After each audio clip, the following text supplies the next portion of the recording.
کچھ لوگ کہتے ہیں کہ جی ولی کا مطلب ہوتا ہے مددگار، مددگار صرف اللہ ہے، لہٰذا کسی اور کو مددگار ماننا نہیں چاہیے۔ پہلا بنیادی عقیدہ یہ سمجھیں کہ ہم ولی اللہ جب بولتے ہیں نا تو ایک بات کی طرف واضح اشارہ ہو جاتا ہے، وہ یہ ہے کہ ہم جس کو مددگار مانتے ہیں ہم یہ کہتے ہیں یہ اللہ کی مدد سے مددگار ہے۔ یہ کیسا مددگار ہے؟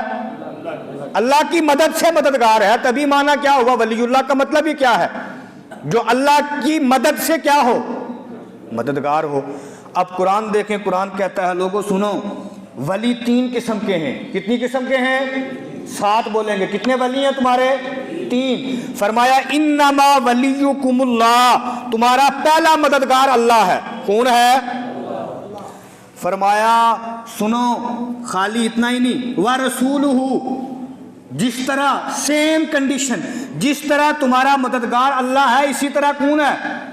وَرَسُولُهُ، اس کا رسول بھی ہے۔ فرق یہ ہے وہ جو اللہ ہے وہ اس کی اپنی عطا سے رسول کو کیا کرتا ہے؟ مددگار بناتا ہے۔ لیکن تمہارے لیے جس طرح اللہ مددگار ہے اس طرح کون ہے؟ رسول بھی ہے۔ فرمایا انما ولیکم اللہ ورسولہ، فرمایا بات یہاں تک ختم نہیں ہوتی ہے۔ اگر بات یہاں ہی ختم ہو جائے تو پھر 11ویں والے پیر شیخ سید عبد القادر جیلانی کہاں جائیں گے؟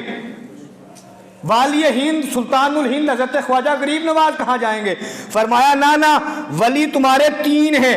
فرمایا انما ولیکم اللہ، تمہارا پہلا مددگار کون ہے؟ اللہ ہے۔ دوسرا کون ہے؟ وَرَسُولُهُ، اس کا رسول۔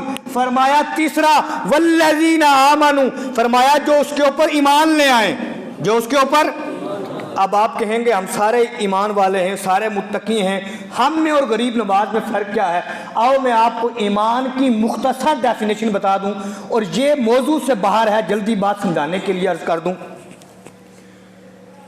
ایمان ایک وہ ہے جس کو ہم سمجھتے ہیں، وہ کیا ہے؟ ایک نوجوان کو دیکھا، سر سے لے کے پاؤں تک دیکھا، کانوں میں بالیاں تھیں، بڑے بڑے بال ہیں، ہاتھوں کے اوپر کڑے پہنے ہوئے ہیں، دھاگے بھی باندھے ہوئے ہیں۔ دیکھ کے سوچا یار سلام کروں کہ نہ کروں؟ یار شکل و صورت سے سر سے لے کے پاؤں تک کہیں سے مسلمان لگتا؟ صورت کیا نکلی آ کے پتہ کرنے کی کہ مسلمان ہے یا نہیں؟ پوچھا سلام بھائی صاحب آپ کا نام کیا ہے؟ جب نام بتایا تو اس نے کہا جناب میرا نام محمد اکبر ہے۔ جب نام محمد سنا کہا یہ کون ہے؟ مسلمان ہے۔ ایک یہ ہے کہ مسلمان کے گھر میں پیدا ہوا، شکل و صورت سے کہیں سے بھی مسلمان لگتا نہیں ہے، نام پوچھنے کے بعد لگا پتا مسلمان ہے یا نہیں ہے۔ اب مسلمان اور مومن میں تھوڑا فرق سمجھ لیں۔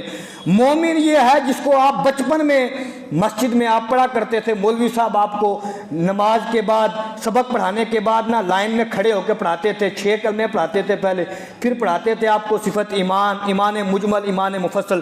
فرمایا آمنت باللہ کما ہوا باسمائہ وصفاتہ وقبلت جمیع احکامہ اقرار باللسان وتصدیق بالقلب۔ کہا ایمان یہ ہے جب بندہ کہتا آمنت باللہ، میں اللہ پر ایمان لایا۔ کیسے ایمان لایا؟ کما ہوا باسمائہ، جیسے اس کے اسماء ہیں، وصفاتہ، جیسی اس کی صفات ہیں۔ مطلب کیا ہوا؟ مطلب یہ ہوا اللہ رزاق ہے۔ اللہ کون ہے؟ عصر کا وقت تھا، مسجد میں اذان ہوئی، حی علی الصلاۃ، نماز کی طرف آ جاؤ، حی علی الفلاح، کامیابی کی طرف آؤ۔ جو اللہ کو رزاق مانے گا اس کی دکان پر 10 گاہک کھڑے ہوں گے، وہ بند کر کے مسجد میں آ جائے گا۔ ریزن کیا ہے؟ ریزن یہ ہے کہ وہ مومن ہے۔ مومن کیوں ہے؟ آپ نے ایمان کی ڈیفینیشن کیا پڑھی؟ آمنت باللہ کما ہوا باسمائہ وصفاتہ، جیسے اس کے اسماء ہیں جیسے اس کی صفات ہیں۔ جب اس کی صفت ہے رزق دینے والا ہے، جب وہ رزق دے گا تو مسجد میں دکان بند کر کے چلا گیا تو بھی کیا کرے گا؟ میری بات سمجھ میں آئی کہ نہیں آئی؟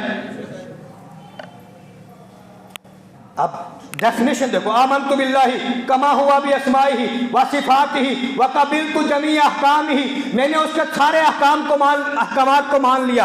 اگر سارے احکامات کو مان لیا پھر تو جھوٹ کیسے بولتا ہے؟ سارے احکامات کو مان لیا، تیری بچی ننگی بازاروں میں کیوں گھومتی ہے؟ سارے احکامات کو مان لیا، بتا پھر تیرا بچہ شراب کیوں پیتا ہے؟ تو جھوٹا ہے۔ وَقَبِلْتُ جَمِيعَ أَحْكَامِهِ، تو کہتا ہے میں نے سارے احکامات کو مانا، تو نے اللہ کے ایک حکم کو نہیں مانا۔ اقرار باللسان، ہاں یہ ٹھیک ہے، میں نے زبان سے اقرار کر لیا، ٹھیک ہے، زبان سے اقرار ہے۔ وَتَصْدِيقٌ بِالْقَلْبِ، یہاں آ کے پھر جھوٹ بولتے ہو۔ جس دن مومن اقرار باللسان و تصدیق بالقلب کا مجموعہ بن جائے گا، کیا بن جائے گا؟ پھر کیا ہوگا؟ بازاروں سے جھوٹ ختم ہو جائے گا، بے حیائی ختم ہو جائے گی، بے راہ روی ختم ہو جائے گی، جھوٹ ختم ہو جائے گا، غیبت ختم ہو جائے گی، ماں باپ کی نافرمانیاں ختم ہو جائیں گی۔ اب اس ڈیفینیشن کو ذہن میں رکھتے ہوئے اس کو اپنا آئینہ سمجھیں، اس آئینے کی روح میں سمجھیں کون کون مومن ہیں۔ آؤ تھوڑا حضور کی ایک حدیث اور سن لو، ٹائم کم ہے، میرا موضوع کہیں اور نہ نکل جائے، لیکن مجبوری سمجھتا ہوں۔ حضور بیٹھے تھے نا، میرے حضور نے فرمایا لا واللہ لا یؤمن، اللہ کی قسم وہ شخص مومن نہیں ہو سکتا۔ حضور نے ایک مرتبہ فرمایا، صحابہ الرٹ ہو گئے، توجہ حضور کی طرف ہوئی، میرے حضور نے بات دہرائی، فرمایا واللہ لا یؤمن، اللہ کی قسم وہ شخص مومن نہیں ہو سکتا۔ صحابہ پھر الرٹ ہو گئے، تیسری مرتبہ سیم بات حضور نے دہرائی، فرمایا واللہ لا یؤمن، اللہ کی قسم وہ شخص مومن نہیں ہو سکتا۔ صحابہ نے عرض کیا من یا رسول اللہ، حضور کس بدقسمت کا آپ فرماتے ہیں وہ مومن نہیں ہو سکتا؟ فرمایا الذی لا یأمن جارہ بوائقہ، فرمایا جس کا پڑوسی اس کے شر سے محفوظ نہ ہو وہ مومن نہیں ہو سکتا۔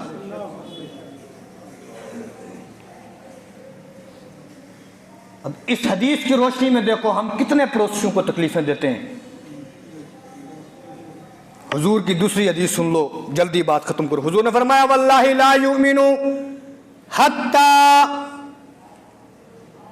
یکون ہواہ تبعا لما جئت بہ، فرمایا اللہ کی قسم اس وقت تک وہ انسان مومن نہیں ہو سکتا جب تک کہ اس کی خواہش نفسانی اس شریعت کے تابع نہ ہو جائے جو شریعت میں محمد لے کے آیا صلی اللہ علیہ وسلم۔ اب اس حدیث کو، ان دو حدیثوں کو اور ایمان کی تعریف کو سامنے رکھ کر دیکھو ہم میں سے کتنے مومن بچتے ہیں۔ میری بات سمجھ گئے آپ؟ اب تھوڑا پھر واپس پلٹ کر ولایت کی طرف ہے۔ حضور اللہ کا مقدس کلام ارشاد فرماتا، فرمایا وَمَن يَتَوَلَّ اللَّهَ وَرَسُولَهُ وَالَّذِينَ آمَنُوا فَإِنَّ حِزْبَ اللَّهِ هُمُ الْغَالِبُونَ، فرمایا جو اللہ کو ولی مان لیں، کس کو ولی مان لیں؟ کس کو؟ اللہ کو۔ ایک نمبر فرمایا جو خالی اللہ کو ولی مان لے وہ مومن نہیں ہے، وہ حزب اللہ۔ فرمایا پہلی بات یہ ہے جو اللہ کو ولی مان لے۔ فرمایا نمبر دو وَرَسُولَهُ، اس کے رسول کو بھی ولی مانے۔ فرمایا تیسرا وَالَّذِينَ آمَنُوا، جو لوگ ایمان لائے اس کو بھی ولی مان لے۔ فرمایا جو ان تینوں کو ولی مان لے پھر کیا ہوگا؟ فرمایا فَإِنَّ حِزْبَ اللَّهِ، یہ اللہ کا گروہ ہے، یہ اللہ کا